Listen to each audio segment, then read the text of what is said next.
ರಸ್ತೆ ಮತ್ತು ಒಳಚರಂಡಿಗೆ ಶಾಸಕರಿಂದ ಗುದ್ದಲಿ ಪೂಜೆ. ರಾಮನಗರ ಜಿಲ್ಲೆ ಮಾಗಡಿ ತಾಲೂಕು ಸೋಲೂರು ಹೋಬಳಿಯ ಗುಡೇಮಾರನಹಳ್ಳಿ ಗ್ರಾಮ ಪಂಚಾಯಿತಿಯ ಹಕ್ಕಿನಾಳು ಸುಬ್ಬರಾಯಪ್ಪನಪಾಳ್ಯ, ಶೆಟ್ಟಿಪಾಳ್ಯ, ಗುಡೇಮಾರನಹಳ್ಳಿ ಕೋಟೆಬೀದಿ, ಕುರುಬರ ಬೀದಿ ವಿವಿಧ ರಸ್ತೆ ಮತ್ತು ಒಳಚರಂಡಿ ಕಾಮಗಾರಿಗೆ ನೆಲಮಂಗಲ ಕ್ಷೇತ್ರದ ಶಾಸಕ ಎನ್ ಶ್ರೀನಿವಾಸ್ ಗುದ್ದಲಿ ಪೂಜೆ ನೆರವೇರಿಸಿದರು. ಶಾಸಕ ಎನ್ ಶ್ರೀನಿವಾಸ್ ಮಾತನಾಡಿ, ಪ್ರತಿ ಹಳ್ಳಿಗಳಲ್ಲಿ ಸ್ವಚ್ಛ ಸುಂದರ ರಸ್ತೆ ನಿರ್ಮಾಣ ಮಾಡುವುದು ನಮ್ಮ ಗುರಿಯಾಗಿದ್ದು, ಮುಂದಿನ ದಿನಗಳಲ್ಲಿ ಗ್ರಾಮೀಣ ಭಾಗದ ಅಭಿವೃದ್ಧಿಗೆ ಇನ್ನೂ ಹೆಚ್ಚಿನ ಅನುದಾನ ತಂದು ಪ್ರತಿ ಗ್ರಾಮಗಳ ಸರ್ವತೋಮುಖ ಅಭಿವೃದ್ಧಿಗೆ ಆದ್ಯತೆ ನೀಡುತ್ತೇನೆ.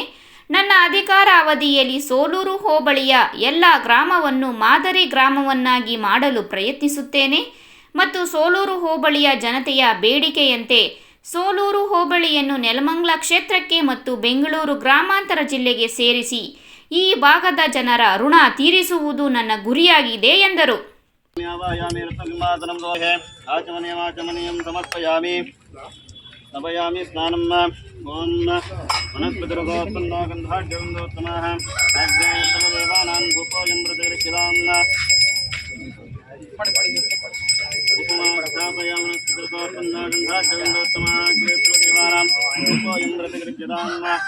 दिव्यपरिमलधूपमाघ्रापयामि साविदावृत्तिलेपं दर्शयामि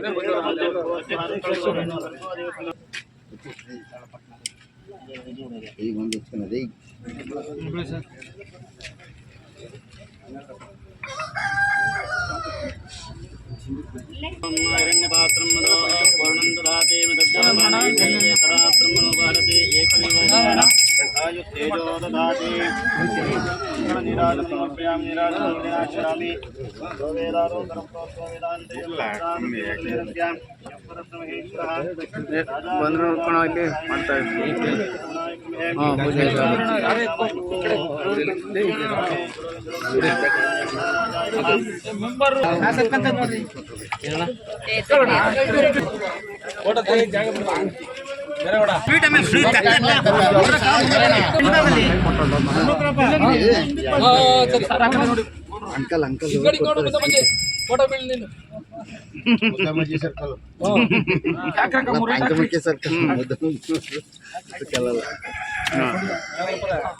ಊರಲ್ಲಿ ಏನಾದರೂ ಸಮಸ್ಯೆ ಅದ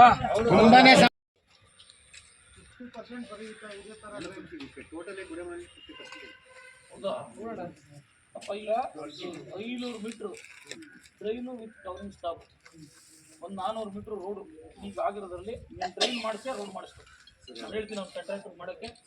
ನಾವು ಫಸ್ಟ್ ಡ್ರೈನ್ ಮಾಡಲಿ, ಡ್ರೈನ್ ಮಾಡಿದ್ಮೇಲೆ ಎಲ್ಲಿ ಡ್ರೈನ್ ಮಾಡಿರ್ತಾನೆ ಅಲ್ಲಿ ಕಾಂಕ್ರೀಟ್ ಹಾಕಿ. ಈ ಮೇನ್ ರೋಡ್ ಅಂತೂ ಇಲ್ಲಿಂದ ಪೂರ್ತಿ ಇದು ಇಲ್ಲಿ ಒಳಗಡೆದು ಎಲ್ಲ ಡ್ರೈನ್ ಮಾಡಿಸ್ಬೇಕು. ಡ್ರೈನು ವಿತ್ ಕವರಿಂಗ್ ಸ್ಟಾಪ್ ನಾನು ಹೇಳ್ತೀನಿ ಕಾಂಟ್ರಾಕ್ಟರ್. ಈಗ ನಾನು ಕಾರಲ್ಲಿ ಹೋಗ್ಬೇಕಾದ್ರೆ ಹೇಳ್ಕೊಂಡು ಹೋಗ್ತೀನಿ.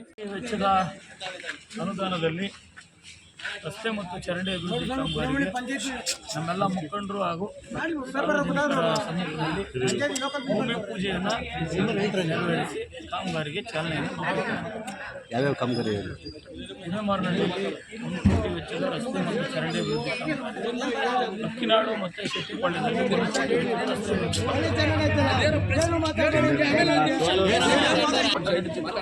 ಇವತ್ತೇನು ಗುಣಮಟ್ಟ ನಡೀತಾ ನೀವು ಪರೀಕ್ಷೆ ಮಾಡ್ಕೋಬೋದು. ಈ ವೇಳೆಯಲ್ಲಿ ಕಾಂಗ್ರೆಸ್ ಜಿಲ್ಲಾಧ್ಯಕ್ಷ ಸಿ.ಆರ್. ಗೌಡ, ಕಾಂಗ್ರೆಸ್ ಮುಖಂಡರಾದ ರಂಗಸ್ವಾಮಿ, ಲಕ್ಕೇನಹಳ್ಳಿ ಗ್ರಾಮ ಪಂಚಾಯಿತಿ ಅಧ್ಯಕ್ಷ ನಾರಾಯಣ, ಕಾರ್ಮಿಕ ಘಟಕದ ರಾಜ್ಯ ಸಂಘಟನಾ ಕಾರ್ಯದರ್ಶಿ ಲಕ್ಕೇನಹಳ್ಳಿ ಹನುಮಂತಯ್ಯ, ಗುಡೇಮಾರನಹಳ್ಳಿ ವಿಎಸ್ಎಸ್ಎನ್ ಅಧ್ಯಕ್ಷರಾದ ಗಂಗಾಧರಯ್ಯ, ಪಂಚಾಯಿತಿ ಅಭಿವೃದ್ಧಿ ಅಧಿಕಾರಿ ನರಸಿಂಹಮೂರ್ತಿ, ಗ್ರಾಮ ಪಂಚಾಯಿತಿ ಅಧ್ಯಕ್ಷರು, ಉಪಾಧ್ಯಕ್ಷರು, ಸದಸ್ಯರು ಇನ್ನು ಮುಂತಾದ ಮುಖಂಡರು ಉಪಸ್ಥಿತರಿದ್ದರು.